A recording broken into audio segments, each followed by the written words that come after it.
Em nome do Pai, do Filho, do Espírito Santo. Amém.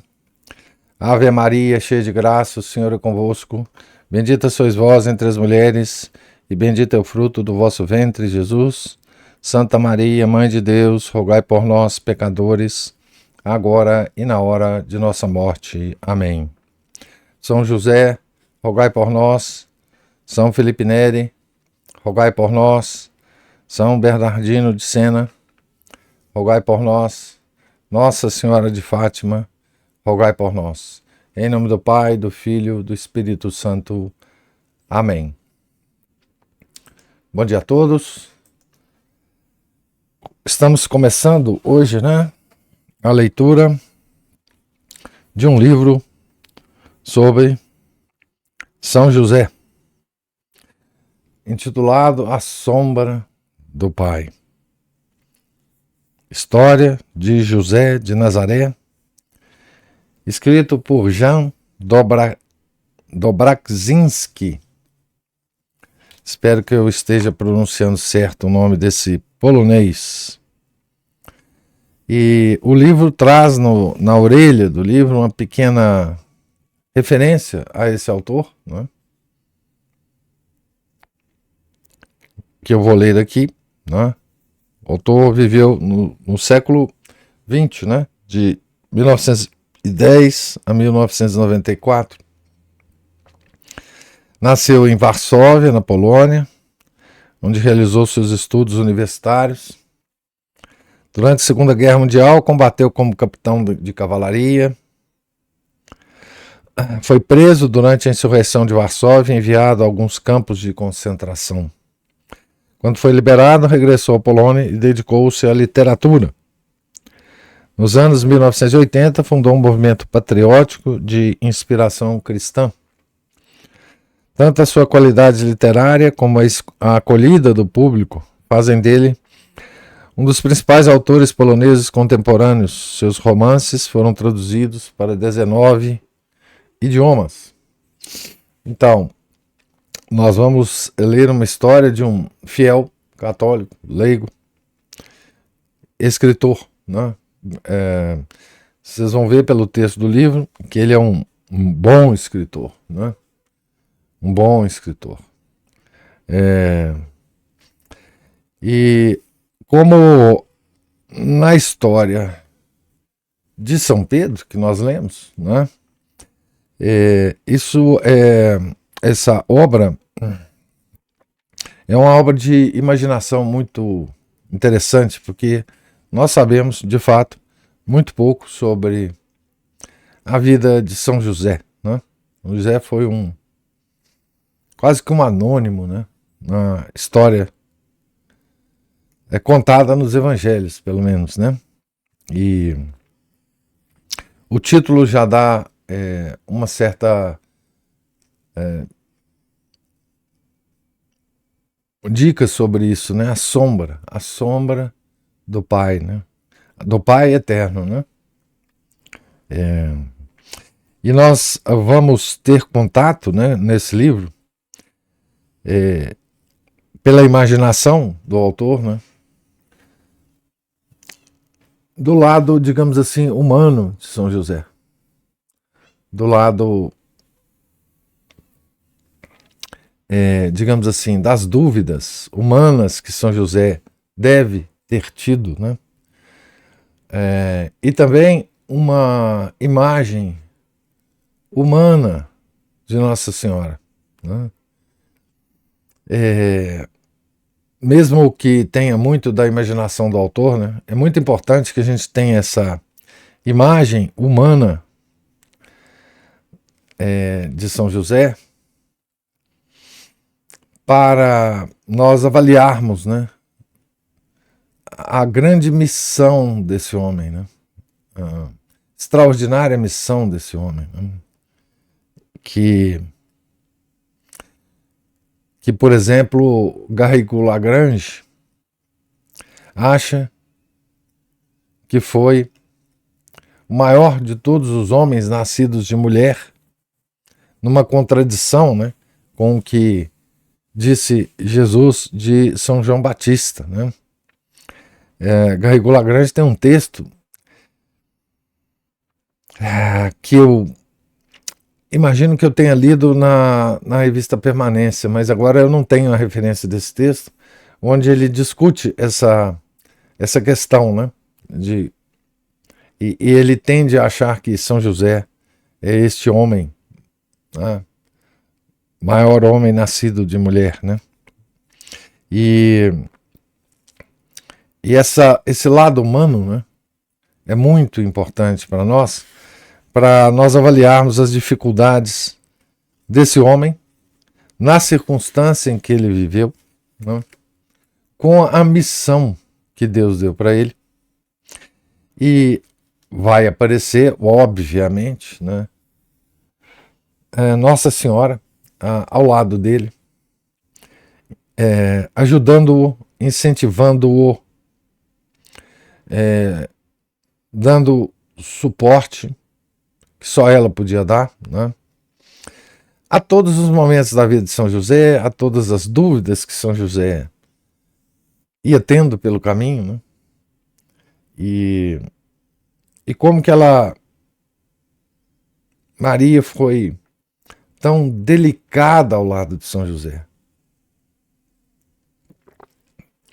tão submissa a São José, né? É uma obra literária, né? Que foi sugerida inclusive pela Ana Paula, né? Para que a gente lesse aqui. Então leremos um romance, né?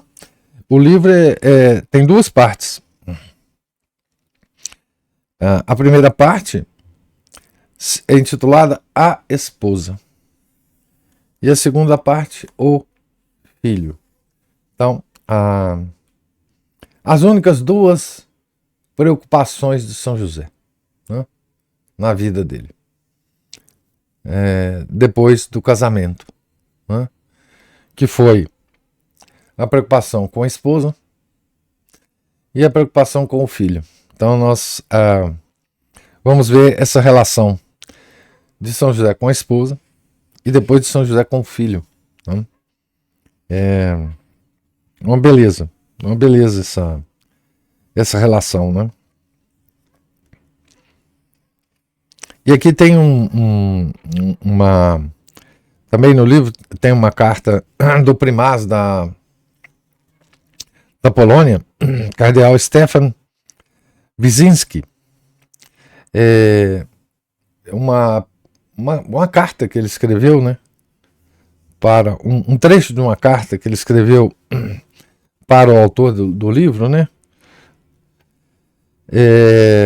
dizendo assim: querido Jean, em A Sombra do Pai trouxeste à luz o guardião de Jesus e de sua mãe imaculada. Ajudaste-nos a entender São José. Deus te recompensará por isso. Um primaz da Polônia escrevendo ao autor do livro em 1979.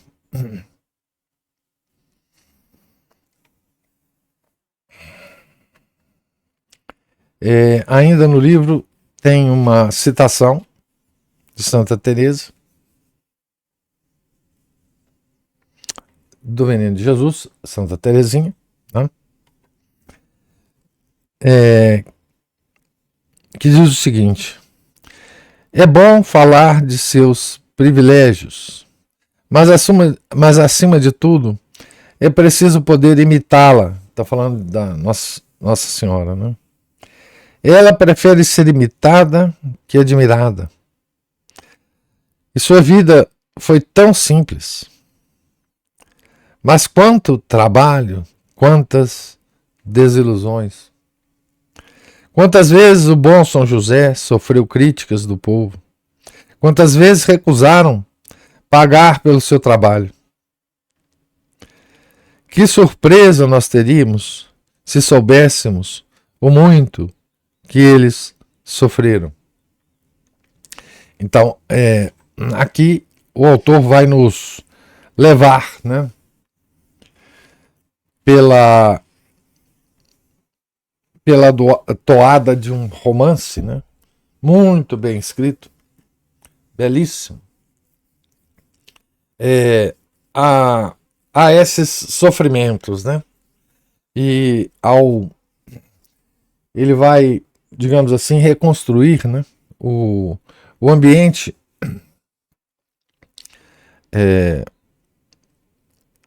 em que esses personagens viveram, né, um ambiente, inclusive, político da época, né? O Herodes, né? E vai ser importante a gente entender essas conexões, né, com o poder político, porque Nosso Senhor desde criança foi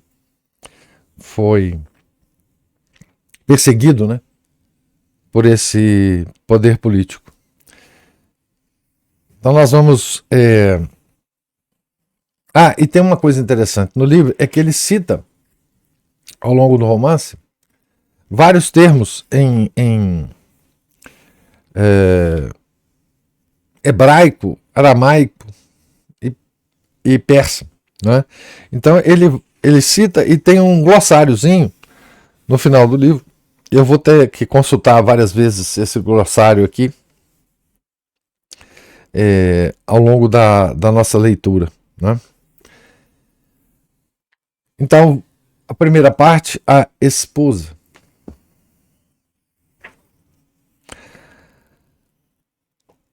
E é muito bom a gente começar, né? Nós estamos essa semana na 8ª de Pentecostes, que é uma festa importantíssima da igreja, né? Então é sempre bom começar uma nova leitura nessas datas litúrgicas importantes, né? Que São José nos leve, né? Nos apoie, nos rogue por nós lá do céu, né? Aumentava o ardor do sol do meio-dia, invadindo a estreita ruela. As paredes pintadas de cal cegavam com seu branco esplendor. O burrinho, amarrado ao trono descascado de uma acácia, deixava pender tristemente a cabeça e se limitava a golpear raivosamente seu flanco com a cauda para se livrar das moscas quando elas o atormentavam em excesso. Ao seu lado, 2 crianças brincavam na areia, agachadas sobre o caminho. Estavam muito absortas em seu jogo. Contudo, ao passar a seu lado, um homem alto, de ombros largos, o garoto se levantou e disse: "A paz esteja contigo, José." "Paz também para ti, Judas," respondeu o homem. Deteve-se um instante, deu uns tapinhas nas costas do menino e sorriu para a garota, que continuava agachada, observando o varão com seus grandes olhos negros. "E também para ti, Sara," disse a pequena. Retomou a caminhada. Ele caminhava devagar, imerso em seus pensamentos. As crianças voltaram a cabeça e o acompanharam com o olhar. Ele se deteve diante do portão do muro. Antes de passar por ele, fechou os olhos por um instante e murmurou: "Baruch at Adonai Melech Haolam." Era uma das Beracó. Beracó é uma espécie de o que a gente chama de, deixa eu ver exatamente a bênção, oração de bênção. No plural é também o nome de um dos livros do Mishnah. É uma espécie de oração breve, né? Baruch atah Adonai Melech haolam, que significa o seguinte: bendito seja o Senhor, Rei do Universo. Literalmente, Rei da eternidade. era uma das Beracó que se recitavam ao longo do dia, em diversas circunstâncias. Esta se rezava antes de dar um passo importante. Logo empurrou o portão, rangedor, que tão bem conhecia. Ele mesmo o tinha fabricado há tempos. Ao transpor o portão, envolveu-o uma sombra agradável e o perfume agradável das folhas e das ervas aquecidas pelo sol. Seguindo a parede, um trilho estreito, protegido pela ramagem de um poderoso sicômoro, conduzia até o jardim. Uma pequena área se abria ao redor de seu tronco nodoso. O sol se filtrava através das folhas, semeando o chão de luminosas manchas cintilantes. Outrora, quando menino, esta pracinha parecia-lhe enorme, muito jeitosa para o jogo.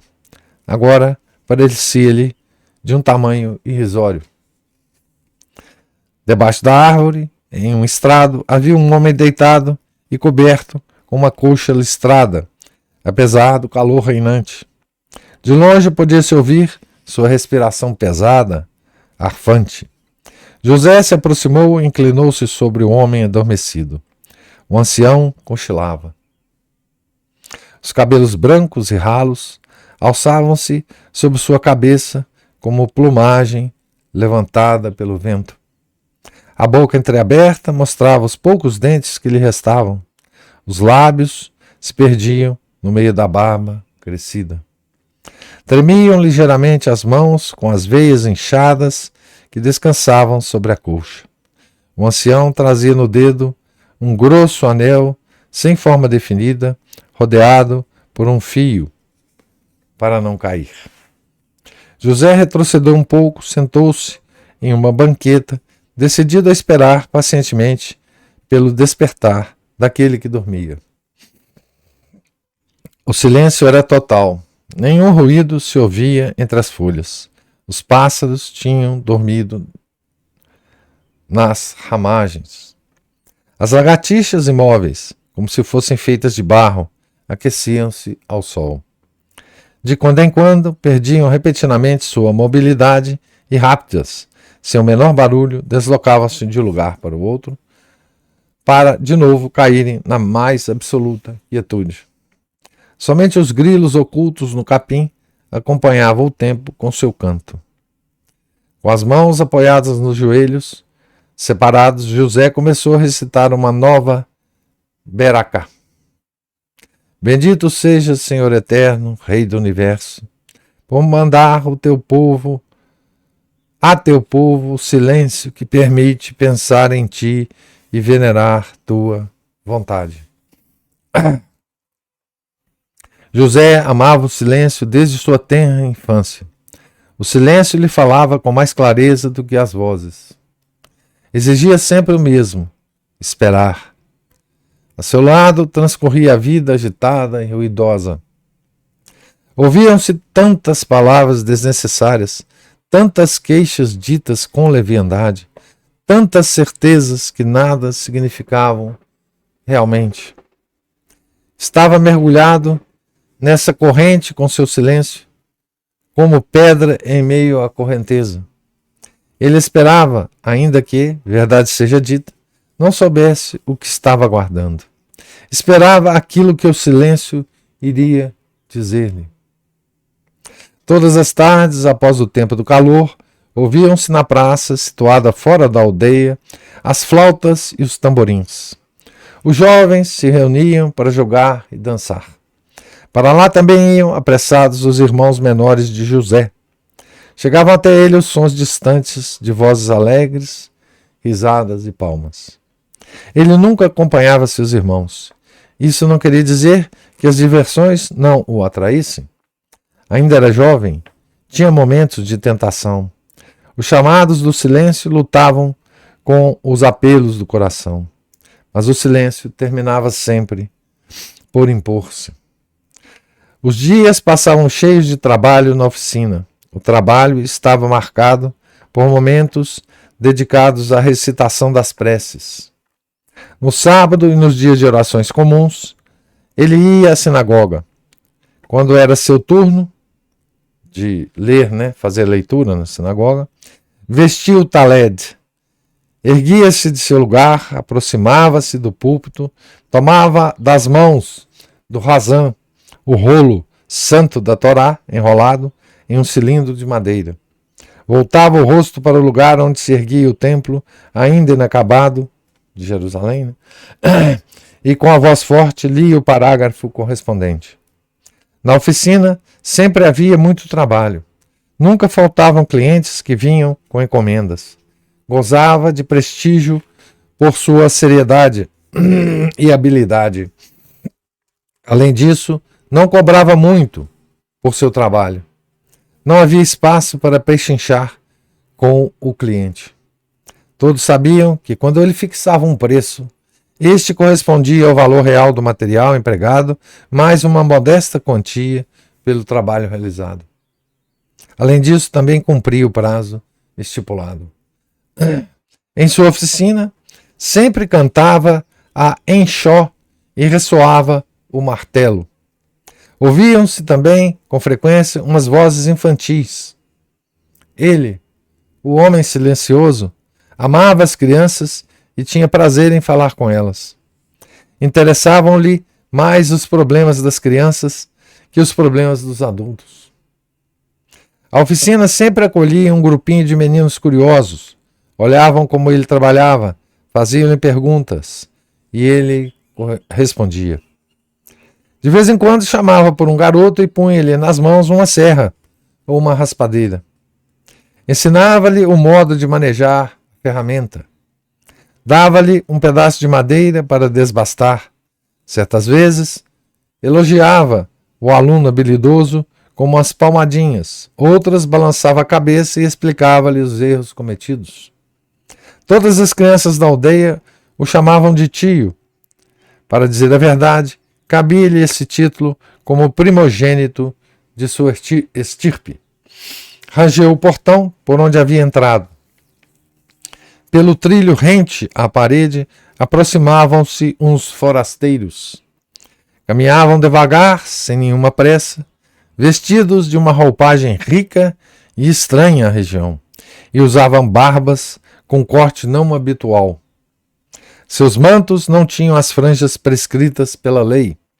Ambos pertenciam ao clã, mas outrora tinham deixado a aldeia da família para residirem longe, em Antioquia.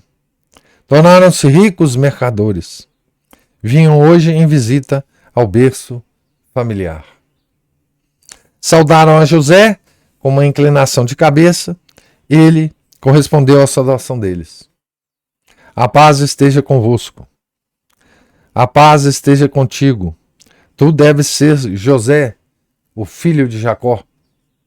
Perguntou um dos recém-chegados. É como disseste. Falamos ontem com teu pai. Ele quis que voltássemos outra vez para terminar nossa conversa em tua presença. Vejo, porém, que ele está dormindo. Não me atrevi a despertá-lo. Falas como uma criança, disse rindo o segundo mercador. Mas já faz tempo que és maior e o primogênito da família. Viemos exatamente para falar sobre ti. A respiração cansada do adormecido fez-se irregular, roncando. A boca aberta se fechou, um espasmo atravessou seu corpo como uma contorção de dor. As pálpebras delgadas se entreabriram lentamente, deixando ver uns olhos claros. O ancião começou a olhar como se não entendesse aquilo que seus olhos viam. A seguir, porém, uma expressão de compreensão desenhou-se em seu rosto. Ah, sois vós. Viestes? Bem, bem. José também está aqui? Estou aqui, pai. Com um gesto, o ancião apontou-lhes seu filho. Já vos conheceis? É José, o meu primogênito. Inclinaram a cabeça como para saudá-lo pela primeira vez. Apesar de sua juventude, Desejamos demonstrar-lhe nosso respeito como futuro cabeça da linhagem, disse um dos mercadores. Sua voz denotava submissão. Talvez também algo de desprezo. Aqueles homens pareciam muito ricos. Brilhavam em seus dedos alguns anéis caros e bonitos, feitos com mais esmero do que aquele que adornava a mão de Jacó. Em volta do pescoço traziam correntes de ouro, das quais pendiam os carimbos mercantis. Aquele que falava no momento trazia também uma fita de ouro no cabelo e um brinco na orelha. Naturalmente, dizia ele, hoje em dia os assuntos de família não têm a mesma importância que tiveram antigamente. As famílias estão dispersas pelo mundo. Não obstante, não esquecemos os assuntos da nossa estirpe, interveio o segundo mercador. As coisas acontecidas ultimamente. Jacó ergueu as sobrancelhas. Repete isso outra vez. Suponho que todos vós já o sabeis. Estou pensando no assassinato dos filhos de Mariame. Nós vamos saber quem é Mariame daqui a pouco. O comerciante que falava desta vez estava vestido de maneira menos chamativa que seu companheiro. Tinha o rosto magro, tenso, os olhos cercados por uma tênue rede de rugas. Uns tons avermelhados brilhavam em seu cabelo. Ele foi muito astuto. Primeiro fez correr o boato da culpa deles. Quase chorando, queixava-se de que estavam conspirando contra o próprio pai. Até o ponto em que conseguiam inflamar a população de Jericó, que estava determinada a lapidar de qualquer maneira a quem quer que se mostrasse partidário dos jovens príncipes. Então chamou-os a Sebaste e os mandou estrangular. E assim ele se desfez dos asmoneus, confirmou o primeiro dos viajantes, a estirpe real. Agora quem poderá tomar-lhe a coroa da Judéia? Já conseguiu nomear seu sucessor ao filho de sua amante árabe. Fez-se silêncio em que se podia ouvir com mais clareza o canto dos grilos. Nesse silêncio, Jacó começou a falar com a voz sufocada. Naturalmente, ouvimos falar de tudo isso, mas o que tem isso a ver com a nossa casa? Os mercadores trocaram um olhar de cumplicidade. Avisaram-nos, disse o de rosto magro, que Herodes deu ordem a seus espiões para que vigiem com muita atenção os membros de nosso clã. Temos provas, Menahem e eu, e apontou para o seu companheiro, de que gente suspeita está rondando nossas casas. Aqui não vimos ninguém, disse Jacó, e a voz do ancião denotava orgulho. Somos a estirpe santa. O Onipotente cuida de nós. Se alguém tentasse atacar-nos, todo Israel se levantaria em nossa defesa. Os dois comerciantes sorriram com ironia. Tua confiança é exagerada, Jacó, exclamou Menahem. Tu acreditas que ainda estamos vivendo em tempos de milagres, quando o Onipotente cuidava de Israel a todo momento. Esses são fatos passados que se contam nas sinagogas. Em outros tempos, nossa estirpe era importante. Era a linhagem real. Desde então, passaram séculos. Todos se dispersaram. Uns tiveram sorte, outros se deram mal. Vós não vos movestes daqui, sois como uma ilha de lembranças passadas.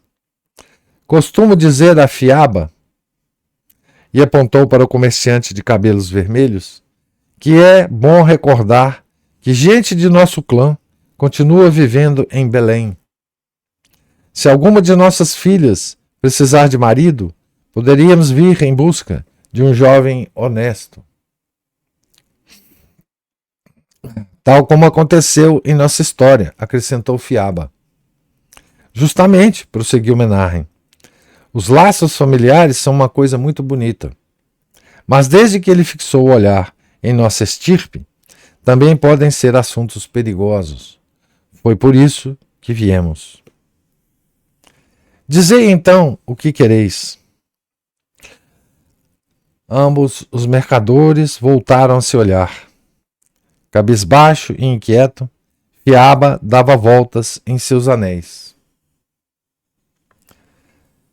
Ficaria melhor, disse ele, que os membros de nossa estirpe não permaneçam todos juntos, agrupados neste local, mas que tentasse a sorte no mundo, tal como nós fizemos.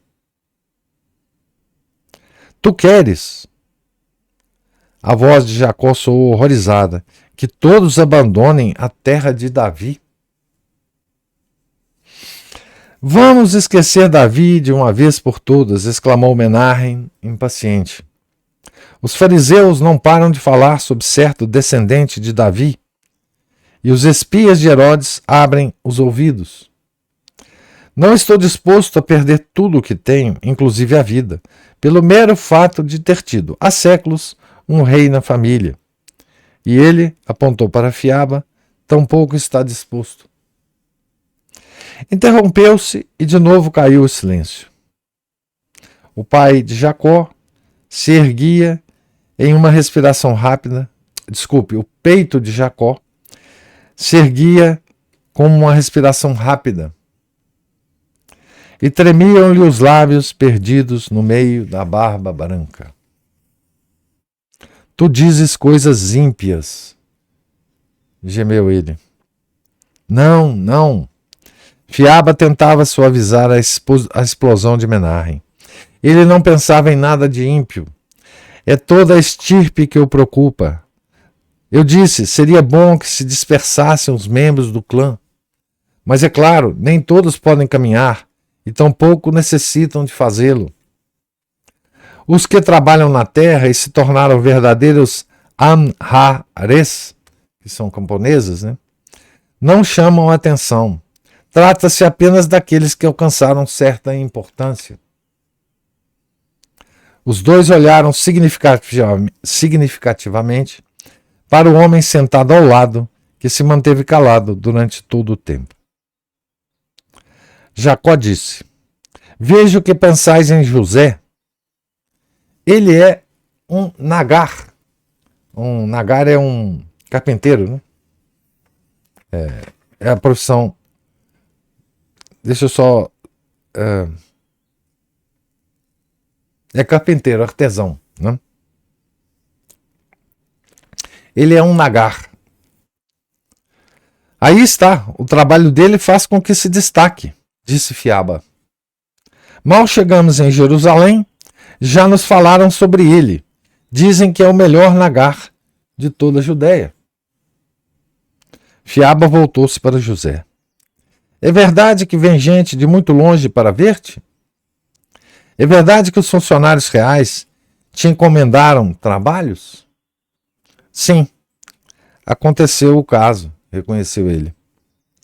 Pois então, tu mesmo estás vendo, Fiaba dirigiu-se de novo a Jacó. Os espiões devem saber disso. E voltou-se outra vez para José. Tens amigos fariseus? José negou com a cabeça. Não conheço nenhum fariseu. Talvez conheça apenas aqueles que vieram à minha oficina com alguma encomenda. Basta, interrompeu Menarhem. Os fariseus ficaram loucos. E suas loucuras podem acarretar desgraças para toda a nação. Conspiram, proclamam certas profecias, opõem-se às ordens de Herodes. Já os castigou severamente uma vez, e eles voltam à carga. No fundo, é um rei inteligente. Maldito descendente de Ismael, cuspiu Jacó. Menarhem fez um gesto de impaciência com a mão. Estas são também velhas histórias, histórias esquecidas. Herodes cuida da paz e sabe sair-se muito bem com os romanos. Todos ganhamos com o assunto. Que seja rei, ele e seus filhos, contanto que possamos fazer comércio tranquilamente. Mas fazem assassinatos, balbuciava Jacó. Tu mesmo o disseste. E quem não assassina hoje em dia? Os asmoneus matavam do mesmo jeito. Tudo se ajeita com punhal e veneno. Conheço muitos que vivem unicamente da preparação de venenos. E acredita-me, vive bem. Vocês podem ver, né, que esses dois personagens da família da estirpe de Davi, né, são puramente comerciantes, né, têm interesses comerciais. Né, tudo para eles gira em torno do sucesso comercial. Né? Uns sem vergonhas, disse Jacó indignado, contam-se coisas horrendas sobre o que aconteceu em sua corte. Ouvi dizer que manda raptar meninas e até meninos. Tu, Jacó, vives aqui como vivesses em tempos do nosso antepassado Abraão, disse Fiaba, e alisou a barba. O que ocorre na corte de Herodes acontece em todo o mundo. O mesmo ocorre em Roma com César. O mundo é assim. Não iremos mudá-lo. Uma pessoa não pode permanecer aferrada aos velhos costumes e passar o tempo chateado. É preciso ter senso comum. O saber e a cultura vêm de Roma. Não podemos ser mais bobos que aqueles que dominam o mundo. Mas não era esse o assunto, certo? Trata-se de que Herodes está de olho em nossa estirpe. E isso não teria acontecido se não fosse o falatório dos fariseus. São eles que fazem as coisas como estão. Mas já que aconteceu, para a segurança de toda a linhagem, realçando as últimas palavras, os que chamam a atenção não deveriam permanecer aqui em Belém. Nossa opinião é que José tem de ir embora. Que ele venha conosco para Antioquia. É uma cidade famosa. Uma cidade grande, formosa, rica. Encontraremos trabalho para ele e o casaremos. Encontraremos trabalho para ele e o casaremos. Porque ainda não está casado. Um homem na sua idade já deveria ser pai. Jacó não respondeu. Apenas apertou fortemente os lábios e balançou a cabeça. Fiaba moveu seu olhar para José. O jovem fez um rápido movimento com as mãos que não significava nada. Não lhe era fácil explicar o assunto. Muitas vezes lhe haviam proposto casar-se. Seu pai pressionava, exigia que se decidisse de uma vez. Toda a família estava agitada. O filho maior, o futuro chefe da estirpe. O que estás esperando? Perguntavam-lhe. Esperas por uma princesa? Não há bastantes mulheres bonitas na Judéia? Poderias escolher até mesmo entre as filhas dos sacerdotes. E apesar de todas as pressões, ele continuava esperando. Pusemos o dedo na chaga, disse Jacó. Sua voz trêmula denotava dor e ressentimento. Vai completar 24 anos. É hora de decidir-se. Ele se decidirá quando vier conosco, disse Fiaba. Conhecerá o mundo, aprenderá. Logo verás, vamos encontrar-te uma esposa. E fez a José uma piscadela de cumplicidade. Bonita e rica. José continuava calado. De novo reinou um longo silêncio. Dá-nos o teu parecer sobre isto, que Menarhem e Fiaba acabam de dizer. Rangeu a voz de Jacó na direção de seu filho. Ele repetiu com a mão um movimento intraduzível. Não tinha o menor desejo de abandonar sua aldeia natal. Aqui havia silêncio e ele tinha tanto amor pelo silêncio. No silêncio, o tempo fluía imperceptível. Havia momentos de rebeldia, de impaciência, mas logo voltava a paz. Estava consciente do mal-estar de seu pai em relação a ele, e isso lhe pesava como uma pedra sobre o coração. Não obstante, a íntima convicção de que esta espera era exigida pelo Altíssimo superava aquele sentimento. O que iria acontecer se o obrigassem a partir e então se realizasse o que tinha estado a esperar durante tantos anos? Não me parece razoável ir embora com eles, disse. Não acredito nos temores que mencionam. Esse outro mundo não me atrai em nada. Ficaste completamente louco aqui neste teu buraco, sibilou Menahem. Não te aborreças. Fiaba, como sempre, tratava de apaziguar as veementes explosões de seu companheiro. José fala assim porque não sabe como é o mundo. Provavelmente acreditas, dirigindo-se a José, que abandonamos a fé, esquecemos a pureza e a lei. É verdade que não somos como os daqui. Vivemos entre Goim. Goim é os não-judeus, né? No que podemos diferenciar-nos demais. Por que manter o povo à distância? Mas em casa guardamos os preceitos. Digo, vem conosco.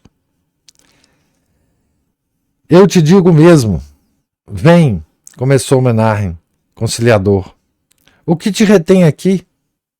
Um bom nagar, como tu, irá em frente e ganhará prestígio em qualquer parte.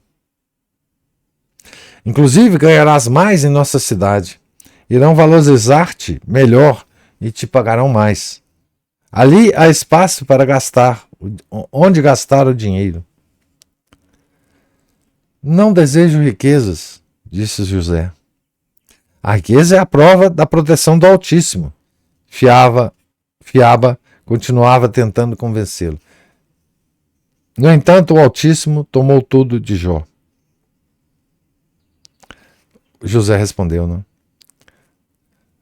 A riqueza é uma prova da proteção do Altíssimo. Isso aqui é... Veja como é que é. As coisas nunca são novas sob o sol, né?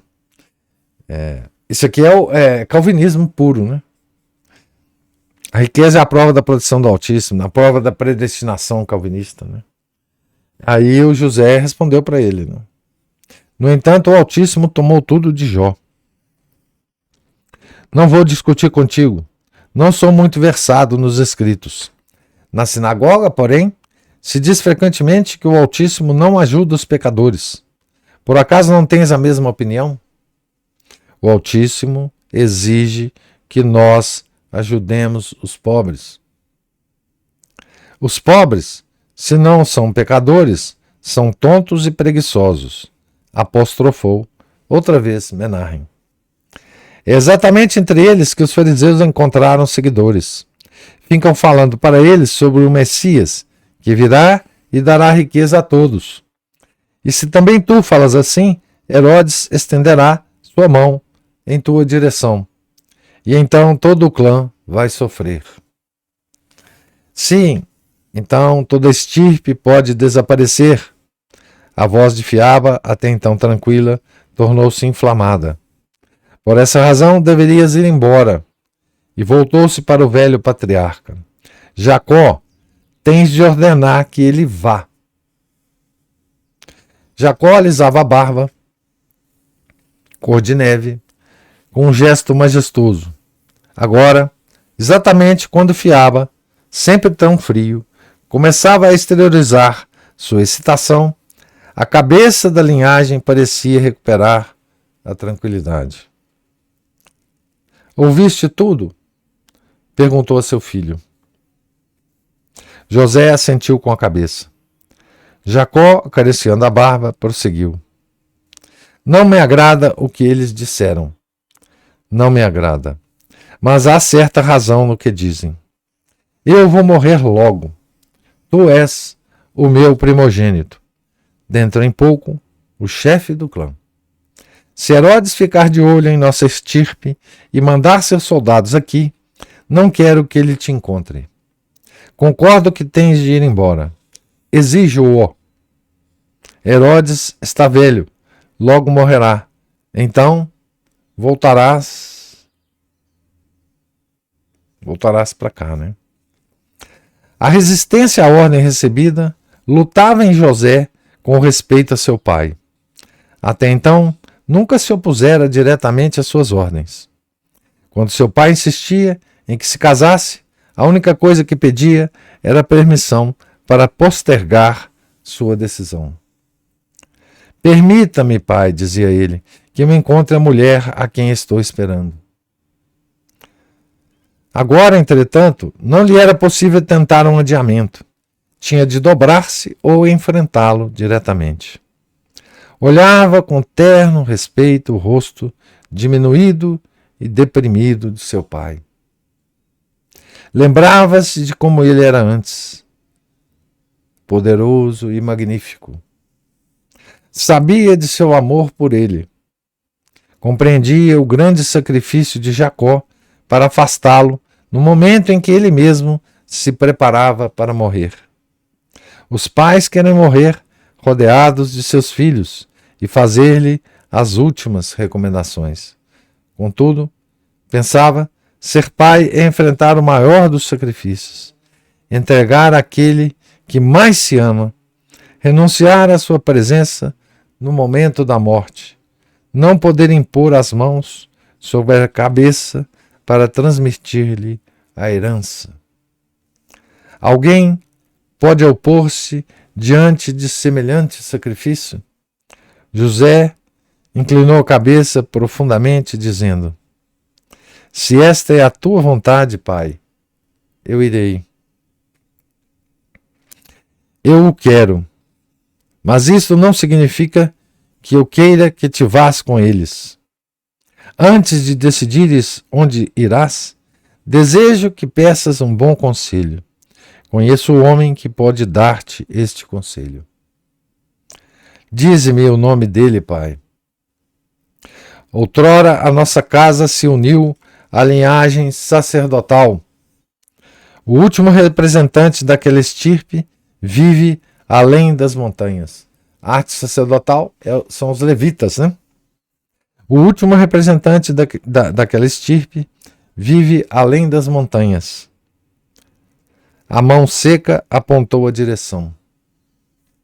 É um ancião, pouco mais jovem que eu. Chama-se Zacarias, filho de Arão. Sempre teve fama de sábio e piedoso. Não creio que ele tenha mudado. Vai vê-lo, vai amanhã mesmo. Faze-lhe uma visita, pede-lhe conselho. Será feito como disseste. Jacó estendeu as duas mãos à sua frente e colocou-as sobre os ombros de seu filho. Permaneceram nesta posição, face a face, por um momento, e seus lábios murmuraram uma oração silenciosa. Então, esse é o primeiro capítulo, né? É um longo capítulo. Os outros serão, talvez, não o segundo, porque o segundo também vai ser um longo capítulo. Mas vão haver capítulos aqui que vão ser mais breves e a gente vai poder ler com menos tempo, né? E eu vou tentar ler um capítulo por dia para a gente não perder a sequência dos assuntos, porque esse capítulo que leremos amanhã é também muito importante, mas tem que ler de uma vez só. É muito difícil parar no meio do capítulo. Então vocês vão, por favor, me desculpar, que nós vamos fazer uma leitura mais mais longa pelo menos nesse livro, talvez, né? Tá bom? Então, o autor, né, resolve começar a história de São José com ele ainda em Belém, né? Na casa ainda do pai. Ele tem, então, 24 anos de idade, né? Não se casou, né? Então, assim, os traços psicológicos, né, de São José, ele procura traçar logo no início, né? Um nagar, um carpinteiro, um artesão, de muito boa fama, não é? Que não casou ainda. Isso é motivo de decepção para o pai, né? E porque estava esperando algum sinal do Altíssimo. Um homem silencioso, um homem religioso, um homem que recitava orações ao longo do dia. Essas orações pequenas, né, lembram as nossas... como é que a gente chama essas orações pequenas que a gente repete ao longo do dia? Sim, as ejaculatórias, né? Como é que ele usa aqui? O termo é berocó, né? Berocó. São as nossas ejaculatórias, né? E um homem, então, religioso, que ia sempre ao templo, né? Um reservado, né?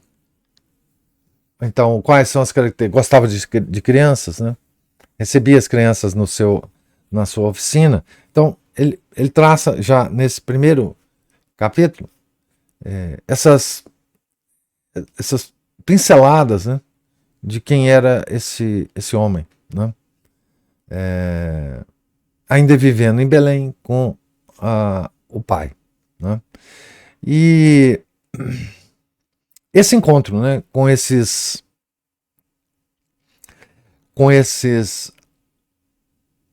dois mercadores de Antioquia, ricos mercadores, do clã, pertencente ao clã de Jacó, né, preocupados com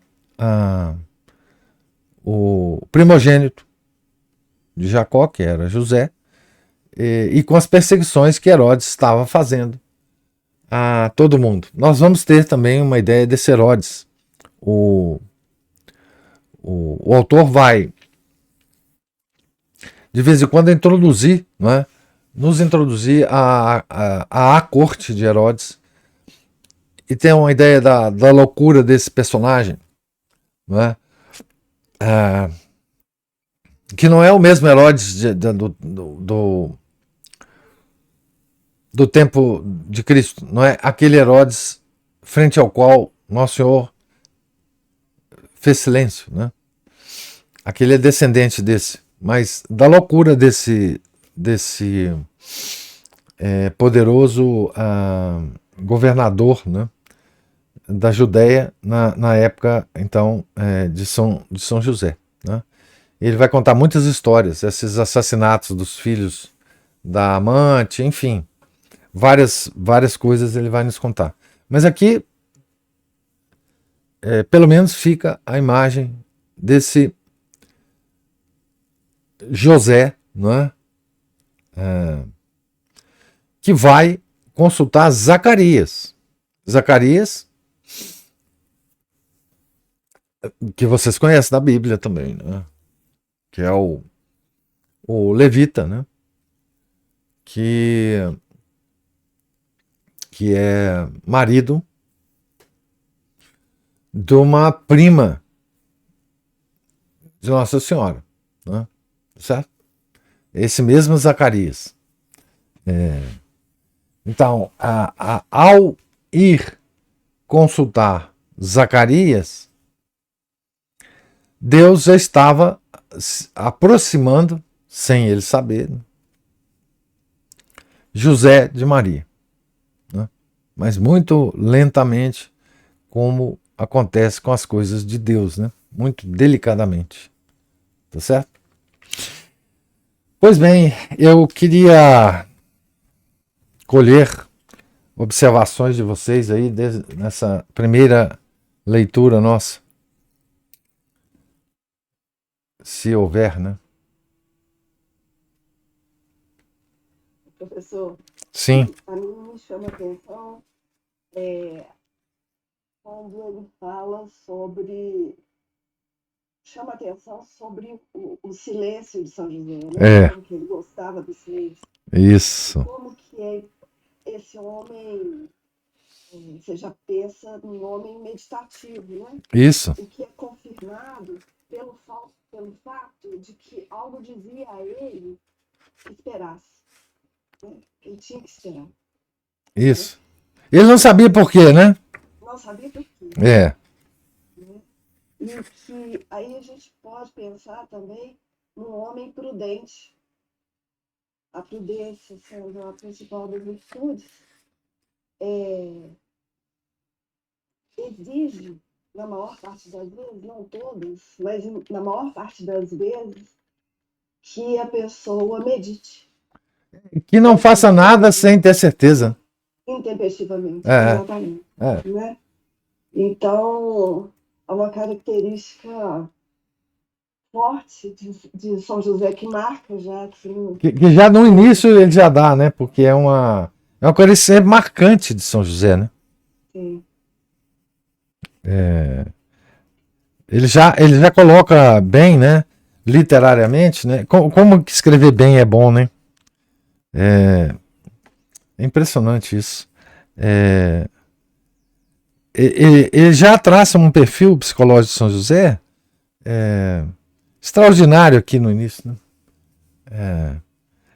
A, a, o amor de São José pelo silêncio, né? Que será a marca registrada dele nesse romance aqui e, obviamente, nas escrituras. Não, a gente não tem palavra de São José nas escrituras. Poucas palavras de Nossa Senhora, mas de São José, nenhuma. Né?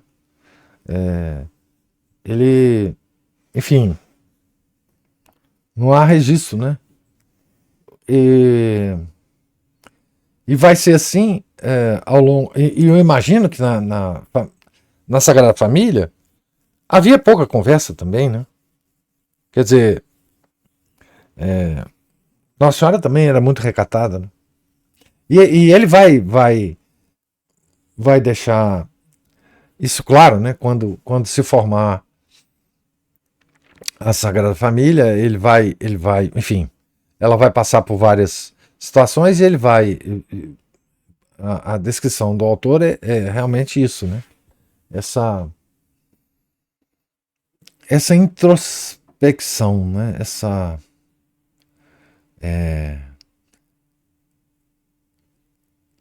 Esse desligamento do murmurinho do mundo, né? E foi bem assim que São José recebeu as mais importantes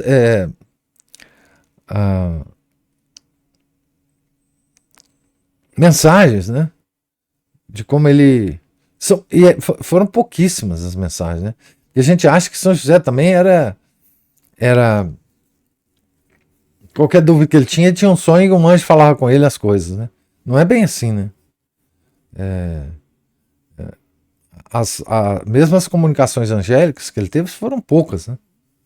Foge para o Egito, volta do Egito, enfim.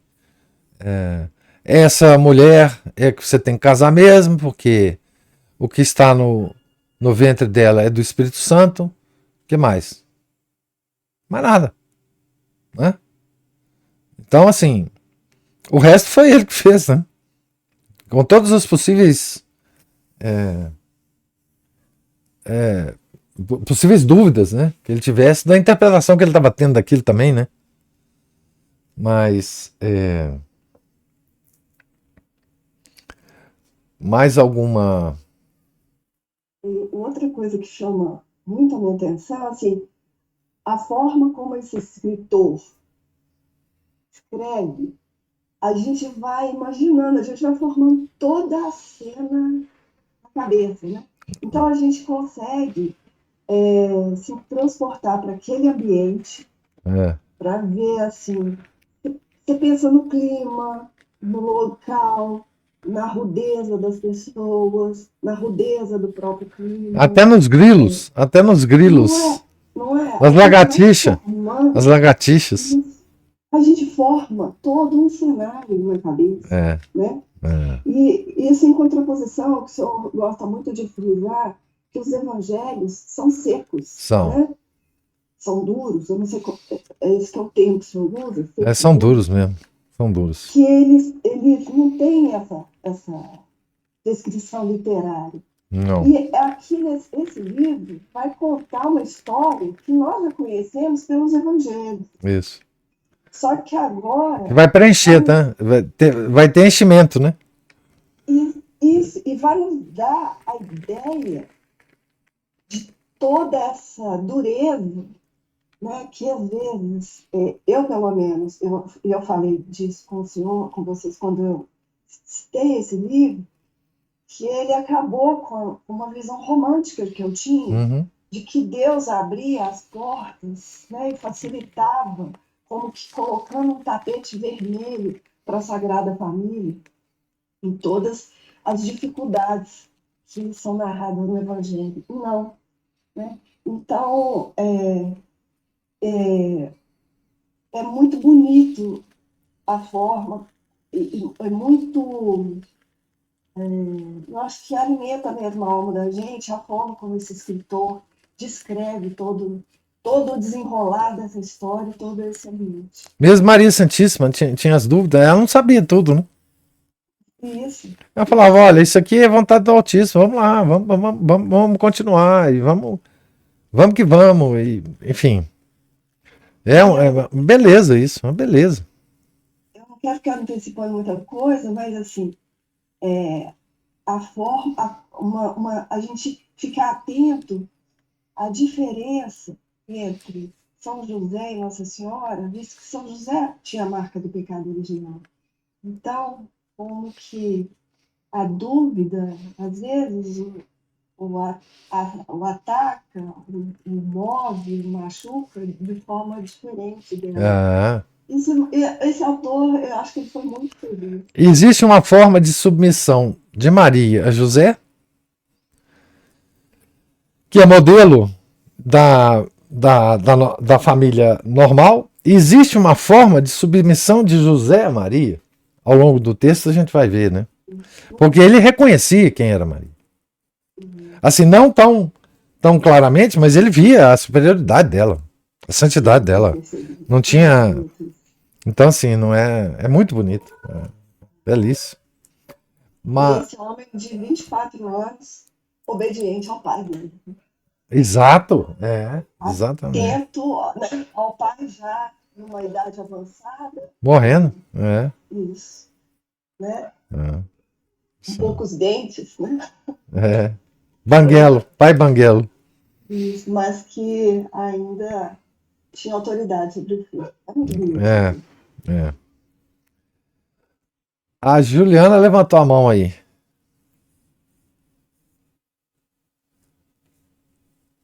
Esse detalhe que a Ana levantou é que está me fazendo escutar essa leitura com uma experiência diferente.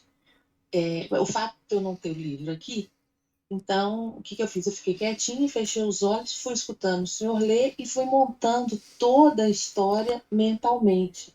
E isso é uma experiência maravilhosa demais, É. porque aprofunda nesses detalhes aí, a do silêncio, a do esperar, a do ficar contido, as sutilezas, né, do ambiente, da família, das das características ali pertinentes a ele, eu fiquei imaginando as crianças brincando e olhando para São José, como se elas já percebessem uma diferença nele. Então, assim, isso é belíssimo, é belíssimo. Eu quero já de antemão agradecer ao senhor e a Ana Paula pela indicação. Essa é só a Ana Paula, essa é só a Ana Paula. Não, eu não tive, o senhor eu não tive culpa, não. Não tive culpa, não. Aos dois por isso. Ela por ter indicado e o senhor por ter acatado. Então, assim, eu acho que vai ser uma experiência, uma leitura, assim, absolutamente diferente das que a gente teve. E é esse preenchimento aí dessas lacunas que a gente não conhece de São José é que vai nos fazer amá-lo ainda mais. Sim. E admirá-lo ainda mais. É isso, tá? Assim, tá uma experiência muito, muito bonita, muito. Essa sutileza, tudo isso que a Ana falou, foi a percepção que eu tive, a questão da obediência, da submissão, que hoje é uma coisa difícil da gente se submeter, né? E essa submissão é uma escola para gente. Que bom. Então, estamos começando com o pé direito. Ou Márcio ou Ana Paula levantou a mão aí. Oi, professor. Opa! O pessoal, às vezes, acha que essa palavra submissão, pensa, capaz, centralizado, oprimido, etc., né? Mas não vê que a submissão é simplesmente a conformação, a conformidade da sua vontade com a vontade daquele que guia, que instrui, e essa pessoa, ao mesmo tempo que tem a responsabilidade de guiar, de instruir, ela também tem a responsabilidade de fornecer os meios para que essa pessoa cumpra isso, de proteger essa pessoa, de auxiliar essa pessoa, né? As pessoas acham que aquele esquema, igual o nosso Senhor falou, né? Os pagãos comandam com mão de ferro, né? Ou seja, aí sim seria a tal submissão que a pessoa entende que seja. Que, inclusive, quando a pessoa entende assim, ela resolve aplicar isso também ao seu subordinado. É claro. Ela reclama porque, né, ela não quer colaborar com a pessoa que tem essa responsabilidade de líder e de protetor, e, ao mesmo tempo, ela oprime com mão de ferro, mão de pedra, né, essas pessoas que estão sob a responsabilidade, sob a liderança, a instrução dessa outra pessoa, né? Nós mesmos reclamam de meus pais fazem isso comigo, eu vou lá e faço com meus filhos pior ainda do que meus pais fizeram comigo. Né? Os meus funcionários e coisa e tal. Né? Agora, além disso, eu achei interessante a rápida disputácio aí entre São José e esses representantes aí do calvinismo, do calvinismo avant la lettre. Pré-cristão, né? Na verdade, é uma reedição do talmudismo dos J-U-D-E-S. Esses mesmos. Pois é. E aí a gente vê a origem de tudo, né? E interessante que ele sofreu uma espécie de tentação ali, como nosso Senhor também sofreu, né? Olha, mas vamos trabalhar lá, vamos ficar ricos, né? Porque não, eu vivo com o suficiente aqui e tal. Ele é um modelo, né? De vida, uma vida mais modesta, mais austera. Aí vem umas moças bonitas, né? Aí vem, além do possuir, agora vem a tentação do prazer, né? Moças bonitas tem um monte por aí, agora que prestem ou estejam na minha expectativa de bondade, de santidade, são outros 500, né, professor? Acho que todo mundo já passou pela tentação das moças bonitas, e para piorar, das moças bonitas e ricas. Tem isso. Moças bonitas, ricas e que não, ou mesmo que não sejam ricas, as que não prestam. Né? E a gente vai peneirando ao longo da vida até encontrar uma moça que preste. E, se Deus quiser, que se ela concorde em se casar conosco, melhor ainda, né? Mas interessante essa sua percepção aqui das tentações de José em relação às tentações do Nosso Senhor. Agora só faltou do poder. Não sei se eu perdi alguma coisa, mas... Não, poder não. Porque o poder já tinha acabado, né? A estirpe de Davi já tinha. Ah, sim, tem a saída estirpe de Davi É, e tudo mais. Aí eu não porque, tinha plena concepção do é que porque seria. eles eram da estirpe de Davi diretamente, né? O pai dele, o Sim, Jacó, era a minha pretensão, a realeza terrena ali, terreno, né? Como um todo. exato. E engraçado é que os parentes ricos aqui falam que os fariseus estavam errados, mas sobretudo Uhum. em falar do Messias, que isso incitava Herodes. Ah, sim, Interessante, né? É, exatamente. E depois veio a perfeição, né, que a gente conhece. é. Né? E muito interessante, né? O autor também, a Ana Paula é fã desse livro, desse autor. Esse autor ele escreveu também um outro livro, né? Qual que foi?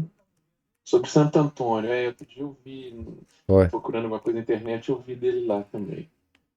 Aquele santo que tá ali atrás, sabe, professor? Eu conheço, eu conheço. Onomástico, Eu né? não sei se ele me conhece, Caso a mas eu o pensar, conheço muito. é o caso a pensar, hein? Eu já É. li uma coisa interessante, são, assim, mudando de santo, né? Os florilégios de Santo Antônio e Fioretti de Fioretti, Santo Antônio, é, Santo Antônio, desse jeito. é, E muitas histórias interessantes, assim, ele não, é curtinho não, eu também, tenho mas que ler, eu assim, tenho que ler a história, eu tenho que ler a biografia do Santo Antônio, tá é, doido. provavelmente nessa biografia vão ter, assim, inúmeros desses florilégios aí. Aqueles casos de pregações, aqueles, né, e tudo É, mais. Mas não vou é. desviar muito do assunto, porque não. São as coisas que eu pensei, mas eu não anotei, eu esqueci, mas Mas é interessante essencialmente essa seria isso. sua, o paralelo que você faz aqui da tentação de São José, muito interessante. Aham. De fato, E outra coisa também, professor, essas são essas ejaculatórias, essa atitude meditativa, esses aí que talvez Nosso Senhor tenha visto, né, como um dos apóstolos, falou assim, eis aí um verdadeiro israelita, né? É uma é, pessoa que realmente tem esse perfil como de São José, que na época ali já, né, vamos dizer assim, já era, em muitos dos casos, né? E essa atitude meditativa, esse gosto que ele tem pelas crianças, ou seja, aqueles preferidos de Nosso Senhor na periferia, como as crianças, né? Lidar com as crianças, tem gente que é tão impaciente com as crianças e eu imagino ele né? lá tentando trabalhar e as crianças lá, e ele dando umas ferramentas para as crianças brincar, né? Enfim. Pessoal, as crianças gostam daqueles que dão atenção para eles, igual aos idosos, né? É, São iguais aos idosos. Então, se der uma atenção, se trata com bondade, as crianças começam a procurar, que vira um imã de criança é, que é impressionante, é. né? E os idosos idem, mas são os extremos da vida, né? E assim, criança, como é que você convive? Como é que você lida com criança? Se você foi uma criança, se você lidou com outras crianças, se você teve contato com adultos que sabiam lidar bem com crianças, você aprende a lidar com crianças. Se você É, for filho de chocadeira, criado em creche, escolinha, filho único, isso se torna extremamente difícil, e né? não tem Então, muito segredo também, não. né? Então é isso, professor, obrigado. Obrigado você, meu cara. A Juliana está falando assim: nós somos revolucionários demais para compreender o que é a dócil submissão. Não, nós estamos encharcados disso, não. Isso já ficou, enfim, esquecido da humanidade, de modo geral, né? Alguém mais? Professor, Opa, Cristina. acho que nós começamos bem, né? O autor está nos dando aqui uma amplitude muito grande de possibilidade de percepção do tempo lá, né? Uma coisa que me chamou, não é que me chamou a atenção, não, eu lembrei de uma situação que eu vivi semana passada, quando eles estão dialogando aqui, professor. Eu vou repetir aqui a conversa. Ele fala assim: tu, Jacó, vives aqui como se vivesse em tempos de nosso antepassado Abraão. Disse fiável, e erizou a barba. O que ocorre na corte de Herodes acontece em todo o mundo. O mesmo ocorre em Roma com César. O mundo é assim. não iremos mudá-lo. Uma pessoa não pode permanecer aferrada aos velhos costumes e passar o tempo chateado. É preciso ter senso comum. O saber e a cultura vêm de Roma. Professor, impressionante. Eu vivi uma situação assim na semana passada com algumas amigas, que a gente falando das coisas aí, né, da atualidade, essa cultura woke, e aí você expressa uma opinião um pouco mais não, né, contra isso, e o discurso do mundo é sempre esse. Então, assim, esse autor, ele está nos dando aqui a chance de ver que, como você já falou Não aí, tem, né, não. nada de novo. Sempre essa tentação da gente abandonar o caminho das pedras e adotar. E uma coisa interessante, professor, isso me chateou tanto, assim, porque me chateou, porque o que nos mexe conosco é porque claramente é uma rejeição a gente mesmo, né? As pessoas rejeitam essa forma de compreender o mundo a partir da revelação, a partir da religião, a partir dos preceitos da igreja, né? Então, se você repete o que a igreja nos ensina sobre as coisas, hoje no mundo, a rejeição à nossa pessoa é muito grande. Ué, claro. Ah, E claro que a gente tem afeto por quem a gente já conhece há muito tempo, por quem você convive. Nós temos os familiares que nos rejeitam da mesma forma, o né? afeto é só de nós para eles, ô Cristina. Eu posso te É, garantir. mas Eles, eles sentem repulsa. isso. Repulsa. Mas é muito bom que aí na hora que a gente reza o rosário, quando nós estamos lá nos mistérios dolorosos, o terceiro mistério, quando Cristo recebe a coroa de espinhos, né? É a meditação, pelo menos eu acho que indicada por São Luís Maria de Lima de Montfort, é o desprezo do mundo, É, né? Que isso a mesmo. gente abraça esse desprezo do mundo, É, é, porque foi isso que Cristo viveu. Então, é. Todos os amigos dele fugiram. é. Então, o autor, ele está indo Que muito bom. bem, dando aí muitas reflexões, né? E conseguindo fazer com que a gente se coloque naquele tempo sem achar que é um tempo mágico, né? Porque a gente costuma formar essas imagens, né? É, O que foi tudo liso, é, aconteceu sem que seres humanos de carne e osso é. não estivessem ali sujeitos à circunstância da época. Mas, e outra coisa, essa noção de que a história ela é mestra no sentido de que os arquétipos, as situações, as possibilidades humanas, elas estão sempre sendo repetidas e a gente pode se colocar, se situar um pouco, melhor, situar e se sentir um pouco melhor É. na vida, né? Consolar. Consolar-nos. Exato. É, isso mesmo. Autores assim nos fazem viver o tempo em que ele está descrevendo, né? Isso é muito bom. Isso.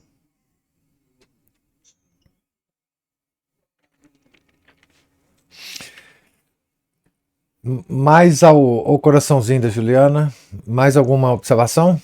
Só uma última, professor. Ah, Outro dia eu estava escutando aqui a explicação de como a KGB se espalhou tanto pelo mundo e que o trabalho que ela fez, né, deve ser desse um dos erros da Rússia que Nossa Senhora fala, principalmente pelo marxismo cultural e todo esse negócio que hoje em dia se chama woke, de fazer com que ela fazer uma lavagem cerebral na cabeça das pessoas de forma que elas dizem acreditar numa coisa e, na verdade, a crença profunda da pessoa ser outra completamente diferente. né? Que ela, na prática, ela se torna liberal, socialista, ou ateu, seja que não for que ela tiver recebido aí, mas, na verdade, a pessoa ela nem desconfia que ela virou uma peça desse sistema ímpio, mundano, diabólico, carnal, enfim, Ah, totalmente anticristão, né? E eu, assim, a grande conversa que muitas vezes a gente tem com os nossos direitinhos é: será que as pessoas não percebem isso? Não, não percebem. Justamente por esse trabalho de lavagem cerebral é tão bem dissonância feito. cognitiva, né? Exatamente. Então a É, gente tem que estar atento e procurar descobrir em nós mesmos assim essas dissonâncias, os resultados dessas dissonâncias, né? Que é, tipo de monstro que a gente se tornou, é, né? aquela teoria das. Quando você começa a aceitar juízos contraditórios na sua cabeça, como se eles fossem normais, Uhum.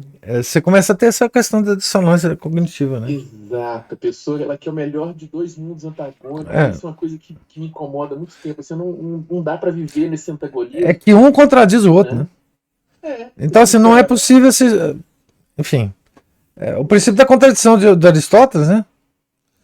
Aham. Se você não.